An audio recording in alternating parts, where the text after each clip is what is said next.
Anda kembali bersama saya Abraham Silaban dalam The Prime Show. Saya masih berbincang bersama dengan calon presiden pemilu 2024 Ganjar Pranowo.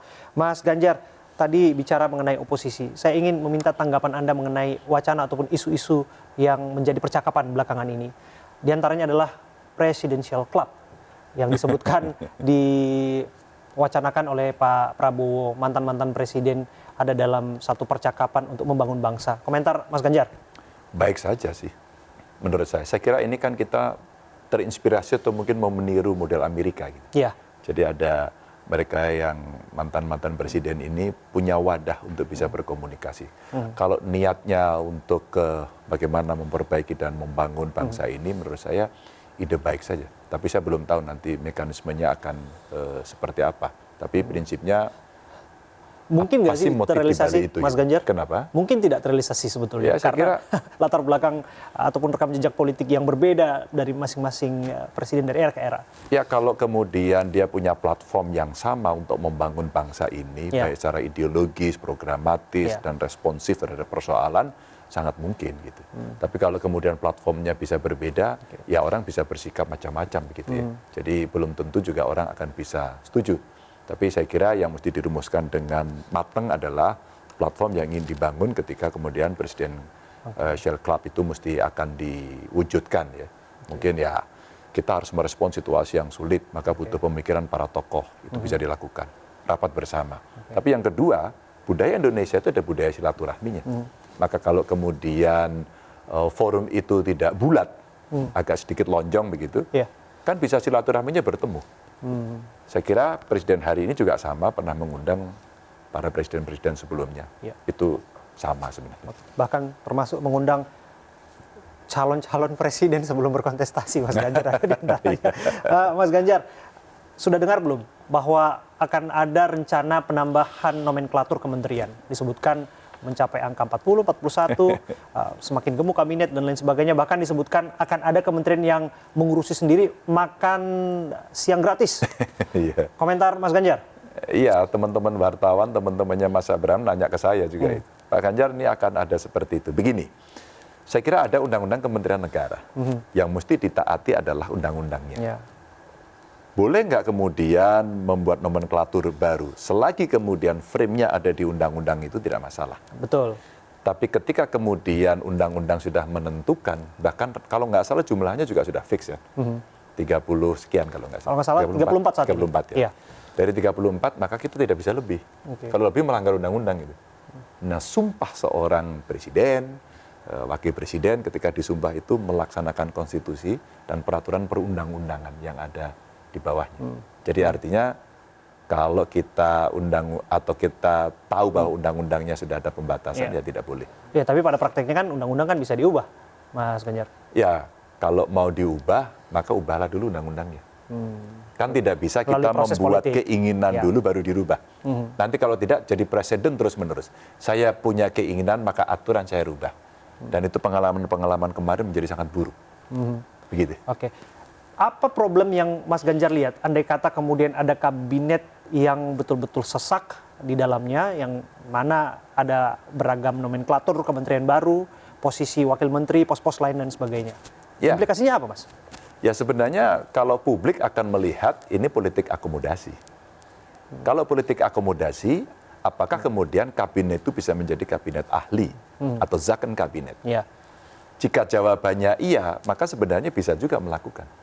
Saya sih punya pikiran, silakan presiden membentuk, ya, selagi dalam frame undang-undang, tapi akan jauh lebih bagus jika kementerian itu dibentuk untuk merespon persoalan yang hari ini memang perlu mendapatkan respon cepat, yang kritis. Climate change umpama. Kenapa tidak ada kementerian climate change? Atau kita membentuk duta besar cyber. Ya, jadi mengantisipasi ancaman cyber. Ya, tidak hanya ancaman cyber, dengan semua yang terkait dengan cyber. Apa namanya 4.0 ini ada duta besar khusus. Yang nanti berhubungannya tidak dengan negara, mungkin dengan industri, mungkin dengan komunitas, dengan ekosistem itu. Atau barangkali kita bicara pangan. Kan kita sudah berjanji dulu, pangan kita ini mesti mandiri. Betul.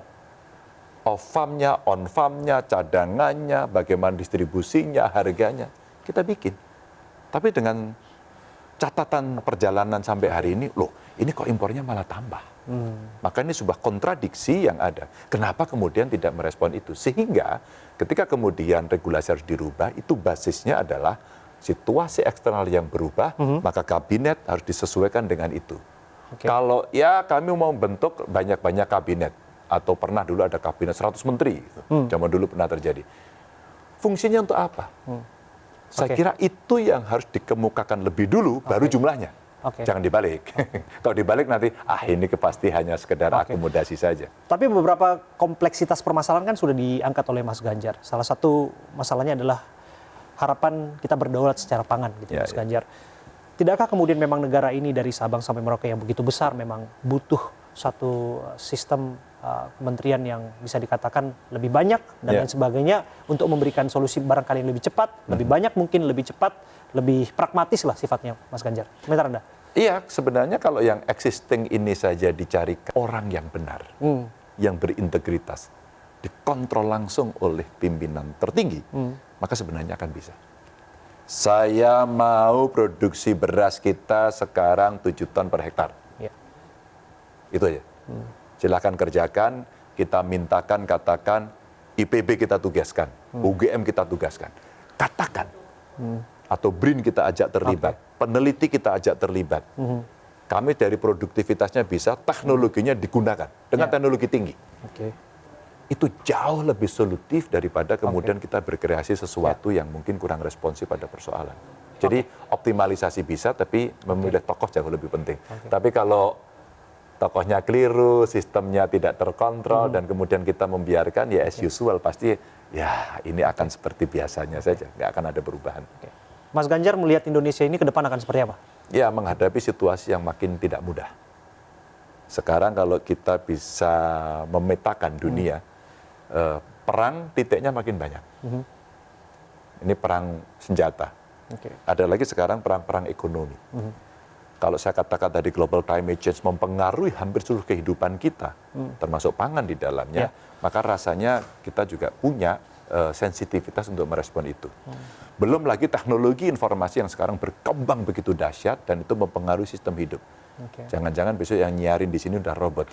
Sekarang suara juga bisa dengan AI. Sudah terjadi sebetulnya Mas Ganjar. Sudah terjadi. Di China sudah AI yang beberapa menjadi presenter beritanya. Begitu bahkan sekarang seniman saja sudah bisa musiknya AI, lagunya AI, tinggal diprogram, semua sudah jadi. Nah, harapan kita jangan sampai pemerintah yang justru jadi AI. Nah, sekarang kita mesti, pemerintah menggunakan AI-nya dibantu untuk mempermudah pekerjaan. Nah, tantangan kita itu berat, termasuk kemudian tantangan ke dalam ya, bagaimana persatuan, kesatuan, kekompakan antar bangsa untuk bisa merespon persoalan itu. Jadi yang terpilih hari ini siapapun itu ya, apalagi yang sekarang ditetapkan KPU, tidak mudah menghadapi. Mas Ganjar, saya nanti akan bertanya ke Mas Ganjar ya, mengenai siapa kira-kira dalam benak Mas Ganjar yang cocok, yang dirasa mumpuni untuk menjadi suksesor Mas Ganjar di Jawa Tengah. Kemudian juga bagaimana kontestasi Pilkada Jakarta yang semakin menghangat belakangan ini. Kami akan bertanya itu kepada Mas Ganjar. Kami akan kembali setelah lagi, tetaplah bersama kami.